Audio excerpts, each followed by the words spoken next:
Hi hello welcome to women collective. మన Indian సొసైటీని ముఖ్యంగా ముందుకు నడిపిస్తున్నది ఏంటి అంటే వివాహ వ్యవస్థ అని చెప్పొచ్చు. అంతే కదా. అందుకే మన భారతదేశంలో పెళ్ళిళ్ళ మీద లక్షల నుంచి కోట్ల వరకు తాహతకు మించి మరీ పెద్ద పెద్ద వేడుకలను చేస్తాము. చాలా కుటుంబాలు డబ్బులు లేకపోయినప్పటికీ కూడా అప్పు చేసైనా సరే అంచనాకు మించి ఘనమైన వివాహ వేడుకలు నిర్వహిస్తారు. మన ఇండియాలో పెళ్లి జరిగాక భార్యాభర్తల మధ్య అన్యోన్యత లోపించి విడిపోవాలి అనే ఆలోచన ఉన్నా కూడా పెళ్లికి చేసినటువంటి ఖర్చు గుర్తొచ్చి ఆ అప్పులు గుర్తొచ్చి కలిసే ఉంటున్న కుటుంబాలు లేకపోలేదు. మన వివాహ వేడుకల పద్ధతుల్లో అమ్మాయి అబ్బాయిని మాత్రమే కాకుండా అందులో పాల్గొనేటటువంటి ఇరు కుటుంబాల పెద్దలు, అంతేకాకుండా పిన్నలు అందరికీ ఒక్కో తరహా అయినటువంటి బాధ్యతలు మొత్తం కలిసి పెళ్లి అంటే ఇద్దరిని ఒక్కటి చేసే జాతరలాగా ఉంటుంది. అది మనందరికీ తెలిసిన విషయమే. కానీ ఇప్పుడు ఇదంతా కూడా పాత చింతకాయ పచ్చడేనని చెప్పేసి అధిక శాతం మంది యువతీ యువకులు బలంగా నమ్ముతున్నారు. ట్రెండ్ మారింది. 3 ముళ్ళు 7 అడుగులతో పనేం లేదు. 2 హృదయాలు 4 కళ్ళు కలిస్తే చాలు, కలిసి కాపురం చేయవచ్చు, పిల్లలను కనొచ్చు, వద్దనుకుంటే ఈజీగా విడిపోవచ్చు కూడా. దీనికి కోర్టులకు వెళ్లాల్సిన పని లేదు, పెద్దల పర్మిషన్తో పని లేదు. ఇక అప్పులు చేసి తలమాసిన భారాన్ని మోయాల్సిన అవసరం అయితే అంతకు మించి లేదు. కేవలం మేజర్లు అయితే చాలు. ఇన్స్టెంట్ కాఫీ లాగా ఇన్స్టెంట్ రిలేషన్షిప్లు. పెళ్లి కాకుండానే కలిసి ఉండటం అంత ఈజీయా? వివాహ బంధాన్ని బైపాస్ చేస్తూ వెళ్ళే ఈ లివ్ ఇన్ రిలేషన్షిప్ పై సరైన అవగాహన లేకుండానే యువతీ యువకులు కలిసి జీవిస్తున్నారు. అసలు సహజీవనం అంటే ఏంటి, చట్టం ఏం చెబుతుంది ఈ విషయంలో అన్నది ఈ వీడియోలో మీరు మొత్తంగా తెలుసుకోవచ్చు. వెస్టర్న్ కల్చర్ అయినటువంటి ఈ లివింగ్ రిలేషన్షిప్ క్రమేణా ఇండియాకి ఎంట్రీ ఇచ్చింది. 10 ఏళ్ల వరకు నగరాలకే పరిమితమైనటువంటి ఈ వ్యవస్థ ప్రస్తుతం మనం చూసుకున్నట్టయితే పట్టణాలను దాటి గ్రామాలకు కూడా విస్తరించింది. కొందరు మాత్రం పెళ్లి కాకుండానే కాపురం ఏంటి, ఇది చాలా తప్పు అని చెప్పేసి కూడా అంటున్నారు. కానీ ఒకరి స్వేచ్ఛను అడ్డుకునే హక్కు అయితే ఎవరికీ లేదంటూ భారత రాజ్యాంగము, అత్యున్నత న్యాయస్థానము ఆల్రెడీ చెప్పేసింది. సుప్రీంకోర్టే ఒప్పుకున్నాక ఇక సహజీవనానికి ఆమోదం ఇంకెవరో ఇవ్వాల్సిన అవసరం లేదు కదా. ఈ స్వేచ్ఛతోనే ప్రస్తుతం సహజీవనం చేసే వారి సంఖ్య విపరీతంగా పెరిగిపోయింది. 3 ముళ్ళ బంధం అంటే నేటి యువతకు మోయలేని బరువు, నెరవేర్చలేని బాధ్యతగా భావిస్తున్నారు.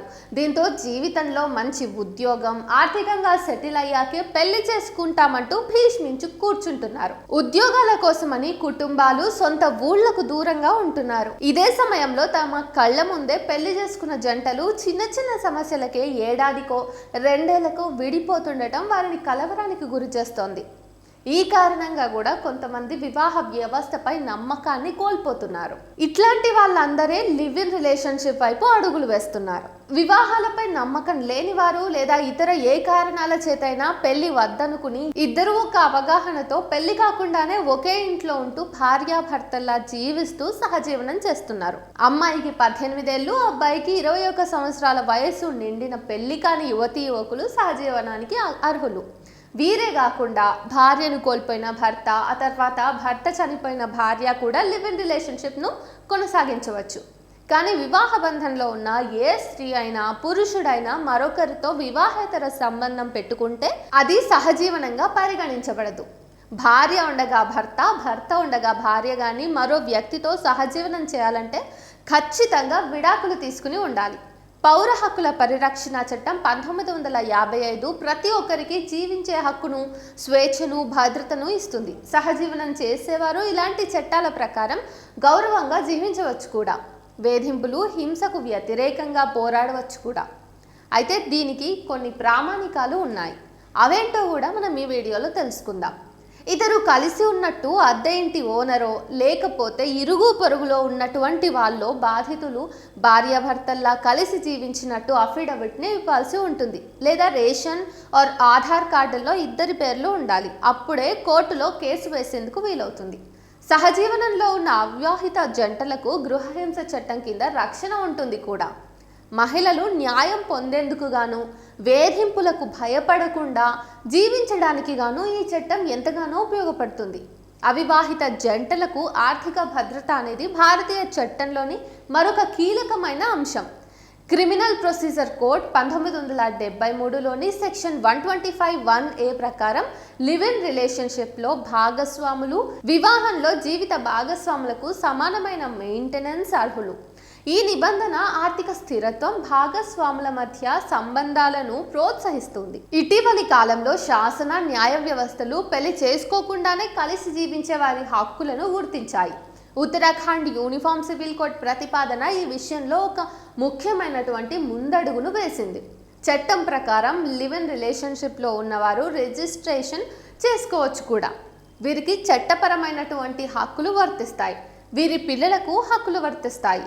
అంతేకాకుండా ఆస్తుల పంపకాలు కూడా సంక్రమిస్తాయి వీరి పిల్లలకు.